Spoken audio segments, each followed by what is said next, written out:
আরে কি কও? আপনার মাইয়া ঠিকই দেখতে পাই। এই ঘটনা নতুন করে বলার কি আছে? আমরা তো সবসময় দেখি নষ্টমী একটা সময় বউরে ঠিক মতো রাখতে পারে না, আবার বিদেশ যাওয়া বলেছে। আমা চলো বাড়ি চলো। আমা আমার রোজিনা কই? আমি কইলে তো বিশ্বাস করবি না, তুই নিজে যাই দেখে করে। তার মানে রোজিনা বাড়িতে নাই?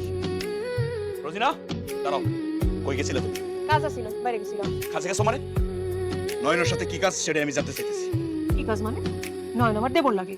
দুইজন বিদেশে ছিল, বিপদ আপদে ওই আমার কাছে আসছে, তাই ওরে নিয়ে বাইরে গেছি। সমস্যা কি? আমি বিদেশ থেকে টাকা পাঠাই, সেই টাকা দিয়া নয়নের সাথে রং তামাশা করো। যদি মনে করো তাই, এখন কি করবা কও? দেখছো দেখছো আমা কি কয়? এই আমার সমস্ত টাকার হিসাব দিবি, 7 বছরের টাকার হিসাব দিবি। সব টাকা পাঠানোর পরে তো